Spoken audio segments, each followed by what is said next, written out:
All right, welcome to my channel once again. So this is an explosive interview with the chairman CEO of Landmark Resort and Beach, speaking on the demolition on some part of Landmark property that worth $100 billion because of the Lagos Calabar highway. And listening to what the chairman has to say, some says it's political propaganda, and some say it's ethnic, and some are saying it's tribal issue between Igbo and Yoruba and Lagos. Can we listen to what the chairman has to say concerning this? And in case you are just coming across my channel, kindly turn on this notification bell right now, and let's go right now. We will be right back. Interesting. First of all, just for context, we bought this site in 2007. Yeah. This is 2024. Oh, yeah. So that's 17 years ago. As an organization, we've worked across the world, in Europe, in America, in Africa. In 2003, we came to Nigeria. It took me 4 years or 3 years to find this site. And we bought the site in 2007. At the time, there were no easements. It was beachfront property. We bought it as beachfront property. Okay. And we have a 90-year lease perfected. Yes, and we paid an absolute fortune for it. We did all our checks and such. We're funded by international investors. We have raised, at different times, loans internationally and domestically to the tune of $100 million. All these people do their due diligence. At different times in the progress of the development of this site, we've sought and received planning permission on 4 different occasions. So I can assure you, as a business, we've dotted the I's and crossed the T's. So that's a question for me, in all honesty, but you know, I can talk about Landmark and Landmark's position, right? So I am told we're at ground zero of the coastal road, so we're in the first 1.5 kilometers. It starts just around Landmark, as you can imagine.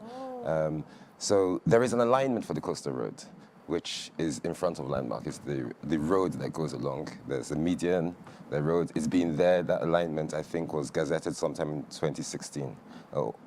Sorry, earlier than that. At some point, the coastal road alignment was changed to go onto the water side. And I heard about that sort of a long time ago, but I didn't know the details, right, until two or 3 weeks ago. So, to be fair, you know, I'm not naive. I've had conversations with various levels of government. I see the noises and the narrative coming out of government about supporting businesses, creating an enabling environment, making sure there's FDI, reversing foreign exchange flight. You know, we're at ground zero of all that. This is what we do. So we have invested over $100 million in this thing. We employ a number of people. We energize a number of businesses. We're at the ground zero of hospitality and tourism in Africa. Yeah. Right. So I think it's important not to create a. So is it that the government is now coming against your business? Not at all. That's the ideal scenario. Yeah. You know, someone asked me the same question once, and I said, look, my daughter is 28. If someone says, I want to take your daughter and kill her, just tell me how much you've spent, I'll give it to you. I mean, what's that? How does it, wow. What's that? Yeah? So this is not about me, and it's not about business. And the mistake a lot of people are making is they're talking to me as if it's about me, right? Yes, from my own selfish point, yes, I have an interest in keeping something that I've been working on for 27 years flourishing, right? But I think people need to calm down their lives and the real people and the real businesses and take a view. Yes. Also, you know, when you look at when people talk about the coastal road alignment and what has happened, we're at ground zero. It's a 700-kilometer coastal road. This is the first kilometer. I mean, so let's put things into perspective. There are many conversations that are going on, and there are many conversations that I am 95% sure this will be resolved. Yeah. I'm not working with, and I'm not talking and working with a set of people that don't understand the issues. So I think I'm pretty sure it will be resolved. It's quite painful at this point in time because, as you can imagine, I have calls from, forget about family and friends. Yes? I've had calls from ex-presidents. I've had calls from foreign presidents. Yeah. I've had calls from investors. Yes, investors. You know, so I think there are three questions there. The first is what's going on in terms of conversations. So I'm still having informal conversations at various levels of the government. There's a lot of sympathy, there's a lot of empathy. They want to make sure the jobs continue, they want to make sure the business continues. So there are more clarifying questions. Everybody's trying to understand. As you can imagine, you know, this is not something where one person wakes up in the morning and says, build a coastal road, the same person draws a line, next person says, contractor, go and start work, right? There's whole things. How many people actually looks through? You know, I can imagine what happens is someone drew a line in the sand and just said, let's go through this way. This is the straight. Further down, there'll be many other of these challenges to overcome. If you do your research about coastal roads that are built across the world, you know, and let me make it clear, it's one of the best ideas in terms of infrastructure development for coastal cities, right? Its primary job, when you look at the Pacific Coastal Road, you look at the Amfree Coastal Road, you look at the North Atlantic Coastal Road, you look at even the ones done in China, you know, there's the Cape Town one, they're there to enhance tourism. They're not usually 10-lane expressways, to be fair. You're usually scenic routes and, you know, 2, 3, 4 lanes, and they go in and out and stuff. But they're there to enhance tourism. And the idea is, you know, and I know that this is what the government wants. If I were in government, that's what I would want as well, is to ensure that you can connect all these places and all the tourism businesses or hospitality businesses are enhanced rather than unenhanced. So that's the idea of it. So, you know, I applaud it and I'll back it all the way, right? But there'll be challenges.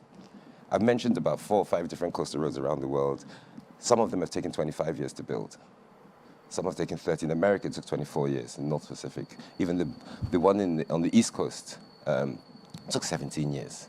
The North Atlantic one took 21 years. Even China that built very fast, theirs was a 50-something kilometer road, not a 700-kilometer road. It still took 3 to 4 in infrastructure projects like this, right? And no doubt, yes, we will get there someday, but it's not something that's going to happen overnight, right? So things like this shouldn't really be rushed. The next part of your comment, sorry, I'm really a question for me, but let me attempt to answer so there's no misunderstanding, so it's clear. There was something called the West African Coastal High Road. It was meant to connect Dakar in Senegal to Luanda in Angola. It passed through a number of countries on the western seaboard, right? The World Bank were heavily involved in the early 2000s on it. The alignment for that road, yes, was being thought out between 2002 to 2010.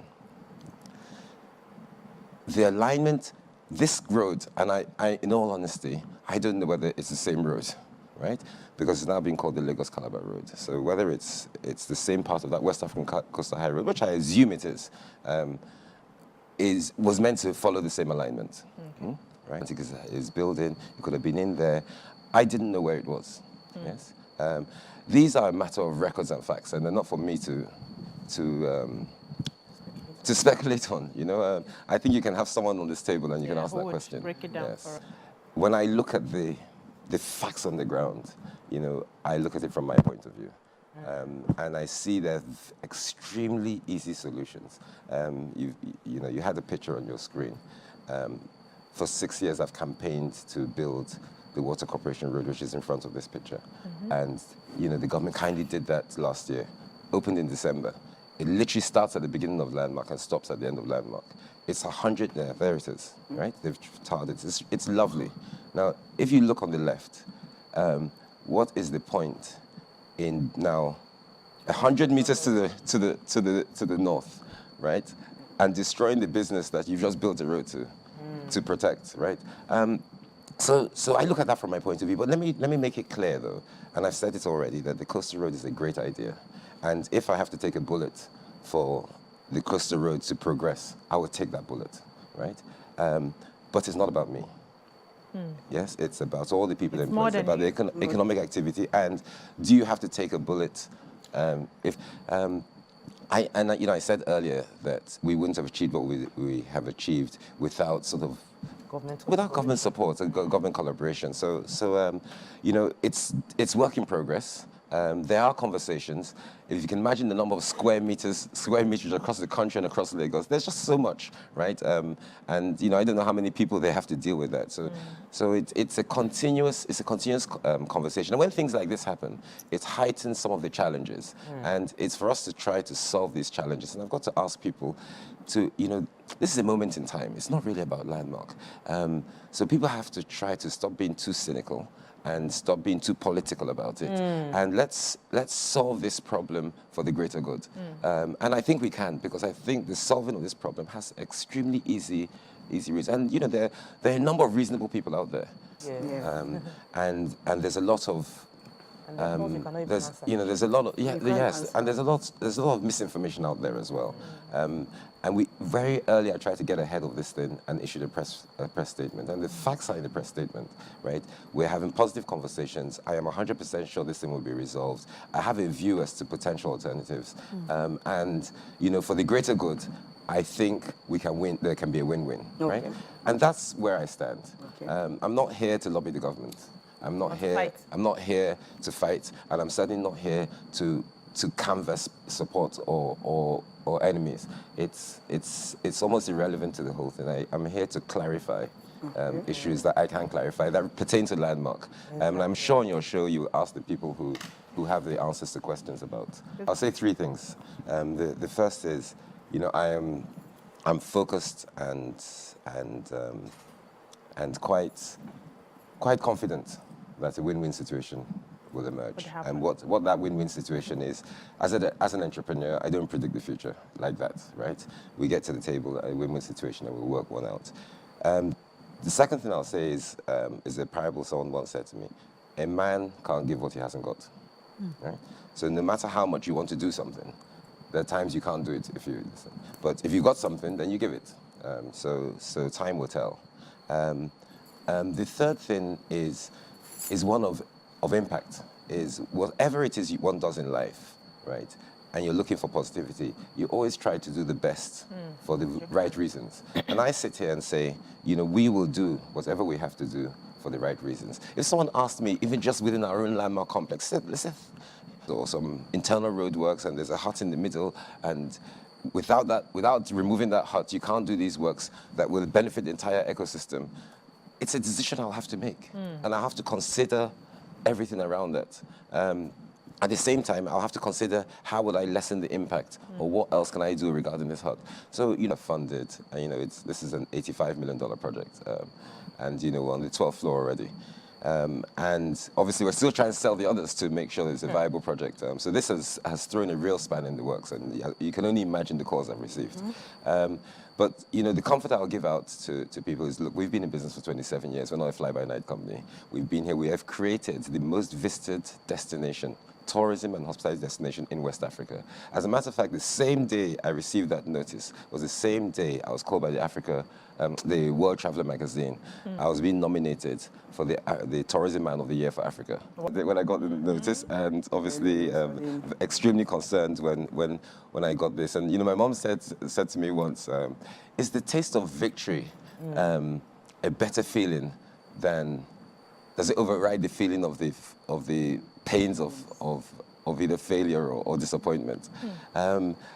And time will tell, but it's a real tough one. But as a businessman, we go through this every day, and we have to find ways to accommodate it. But I can assure everybody out there, my investors, my clients, my team, my stakeholders, my bank lenders, and of course the wider government, that we will find a win-win. The solutions are easier than are being made out to. And hopefully in a very short time, hopefully days rather than weeks, it will be solved, and everybody will have cause to smile. We will then have to pick up the pieces of what has happened in the background to real lives, and believe me, there are plenty.